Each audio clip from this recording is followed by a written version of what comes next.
પાલીતાણા यानी कि शत्रुंजय जैन तीर्थ पर कब्जा करने की कोशिश। અને જો 5 વર્ષની અંદર આ જૈન નગરી મટી જાય અને સનાતન નગરી ન થઈ જાય તો હું સાધુ બોલું છું ન થાય। જો આપણે આટલું કરશું કોઈના બાપની તેવડ નથી તમને રોકી શકે। पालीताना जैन तीर्थ यानी कि शत्रुंजय गिरिराज को लेकर जो कुछ चल रहा है उसके बारे में देश विदेश के जैनों में अत्यंत चिंता और असमंजसता है, यानी कि कंफ्यूजन की सिचुएशन चल रही है ऐसा लगता है। भारी संख्या में लोगों के द्वारा प्रदर्शन हो रहे। 18 दिसंबर को तो हजारों की संख्या में लोग आवाज उठाने पालीताना पहुंच गए थे। काफी लोग चिंतित है और काफी लोग कंफ्यूज्ड है कि आखिर शत्रुंजय में चल क्या रहा है, आखिर तीर्थ में क्या समस्या चल रही है और ये समस्या हल क्यों नहीं हो रही है। इन सभी प्रश्नों के जवाब के लिए बने रहिए इस वीडियो के अंत तक। ऐसे विषयों में जैन मीडिया का भी ये दायित्व बनता है कि हम सही जानकारी हमारे जैन भाई बहनों के साथ शेयर करें और ये इन्फॉर्मेशन एकदम डिटेल में यानी कि शुरुआत से लेकर अंत तक जैसा है वैसा हम आपको सरल भाषा में बताने का प्रयास करेंगे। ये सब कुछ एक वीडियो में डिटेल में बताना पॉसिबल नहीं होगा, इसलिए मेरा गिरिराज नाम की सीरीज में हम एक बाय एक एपिसोड के माध्यम से पूरी इन्फॉर्मेशन जानेंगे। ये सब कुछ क्रम में होगा, इसलिए एक एपिसोड के बाद दूसरा एपिसोड ऐसे ही देखना होगा, वरना अगर बीच में से देखेंगे तो अधूरी जानकारी ही प्राप्त होगी। ये सीरीज वर्तमान में शत्रुंजय में क्या क्या समस्याएं चल रही है और उनको लेकर जैन समाज की सरकार से क्या मांगे है, क्या गुजारिश है और किन चीजों का हम विरोध कर रहे हैं देखेंगे डिटेल में। प्रस्तुत है मेरा गिरिराज का एपिसोड 1। सबसे पहले हम जो मेन पॉइंट है जहां से सारी प्रॉब्लम्स शुरू हुई थी वो देखेंगे। अनंत सिद्धों की भूमि श्री शत्रुंजय गिरिराज के ऊपर सूरज कुंड के पास में गढ़ के अंदर एक छोटा सा लगभग 350 साल पुराना नीलकंठ महादेव जी का मंदिर है। ये मंदिर जैन समाज के पूर्वजों द्वारा गिरिराज के ऊपर बनवाया गया था, लेकिन आखिर जैन समाज के लोगों द्वारा ये मंदिर क्यों बनवाया गया? उसका कारण ये था कि आज से 350 साल पहले जब शत्रुंजय गिरिराज पर जिनालय के निर्माण का काम चल रहा था, तब वहां जितने भी कारीगर, मजदूर, वॉचमैन, कर्मचारी आदि लोग काम कर रहे थे वे सभी ऑलमोस्ट जैनेतर यानी कि नॉन जैन्स थे। उस वक्त गिरिराज पर जैसे अभी पक्की सीढ़ियों का रास्ता है वैसे तब नहीं बना था, तो इस कारण से इन सभी कर्मचारियों को काम के कारण गिरिराज के ऊपर 1 या 1 से अधिक महीने तक रुकना पड़ता। इन कर्मचारियों के खाने, रहने आदि सभी की व्यवस्था जैन समाज द्वारा गिरिराज पर की जा रही थी। इन जैनेतर लोगों को यानी कि नॉन जैन्स कर्मचारियों को अपने धर्म से वंचित न रहना पड़े और उनमें से जो आस्तिक वर्ग है वो अपने धर्म की आराधना कर पाए, इस शुभ भाव से जैन समाज के पूर्वजों ने इस मंदिर का निर्माण गिरिराज पर करवाया था। ये मंदिर जैन समाज के पूर्वजों द्वारा बनवाया गया है, ऐसा हम नहीं कह रहे। इस बात का सबूत यह है कि इसका उल्लेख कई डॉक्यूमेंट्स में किया गया है और इसके अलावा आज से 150 साल पहले परम पूज्य आत्माराम जी महाराज साहब हुए थे, उनके द्वारा इस मंदिर का इतिहास कोर्ट में भी बताया गया था। उन्होंने कोर्ट में सभी के सामने ये कहा था कि मैंने अपने समुदाय के बुजुर्ग महात्माओं से ये जाना है कि ये मंदिर जैन समाज के द्वारा अजैन लोगों को गिरिराज पर जिनालय के निर्माण के काम से वहां थे उनके धर्म की रक्षा करने के लिए बनाया था। ये पूरा वाक्य भी डॉक्यूमेंटेड है, प्रूफ्स है। नीलकंठ महादेव जी के इस मंदिर की सार संभाल का कार्य सेठ आनंद जी कल्याण जी पेढ़ी द्वारा नियुक्त किए गए पुजारी जो कुमारपाल महाराजा द्वारा बनवाए गए जिनालय की भी सार संभाल करता है उसके द्वारा हो रही है।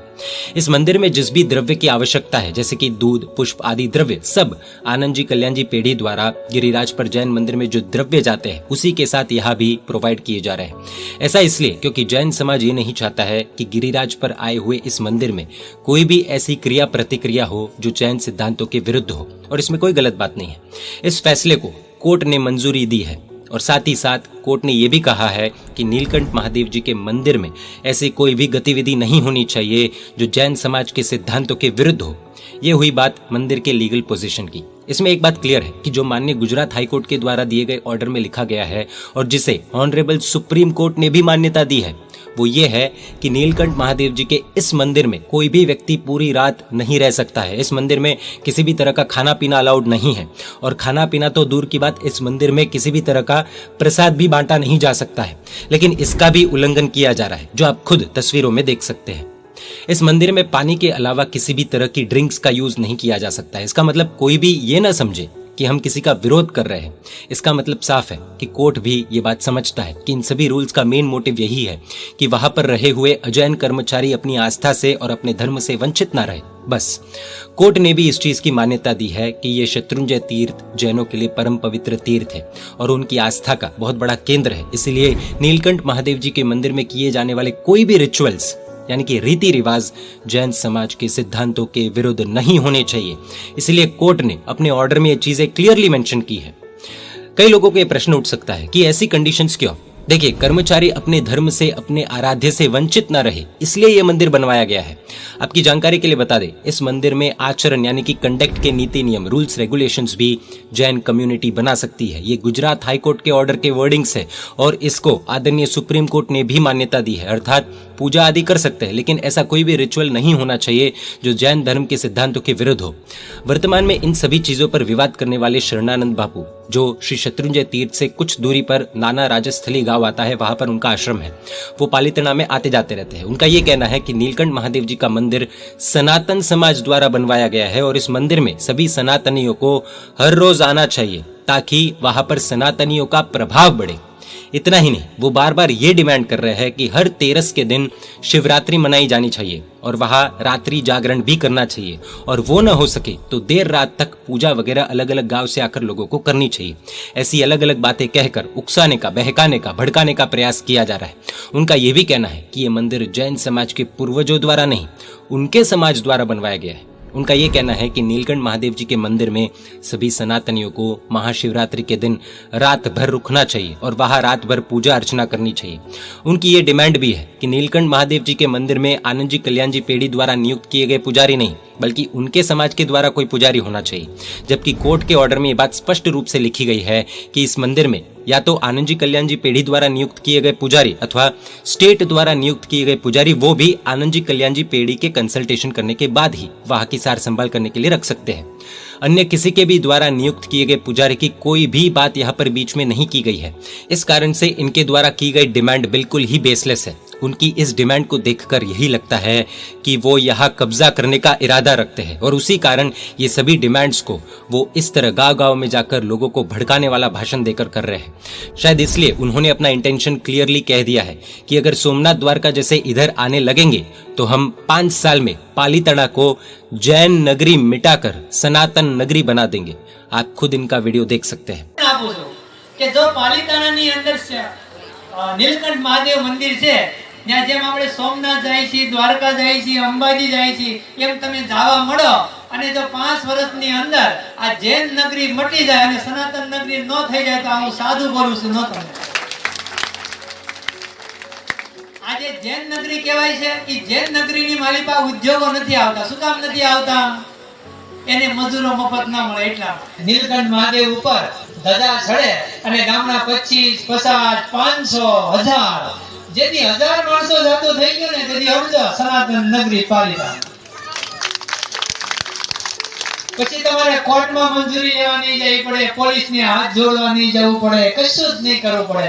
પોલીસ તમારી ને આવશે ને કહે છે ભાઈ શું વ્યવસ્થા કરવાની છે, હમણાં શિવરાત્રી આવી રહી છે, પાલિતાણાની કંઈક વ્યવસ્થા કરો, પોલીસ મૂકી દો, ફલાણું ઈ બધા ઈ કર્યા કરે છે। આપણે ખાલી જવાનું છે, હર હર મહાદેવ કરવાનું।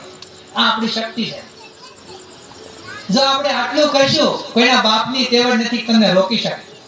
आपकी जानकारी के लिए बता दें, पालीताना में रोहिशाला में स्थित आदिनाथ भगवान के 500 वर्षों से भी ज्यादा प्राचीन पगलिये थे, वो 26 नवंबर को तोड़े गए, खंडित किए गए। और ये घटिया और निंदनीय काम इनके भड़काऊ भाषण देने के कुछ दिनों के बाद ही हुआ है।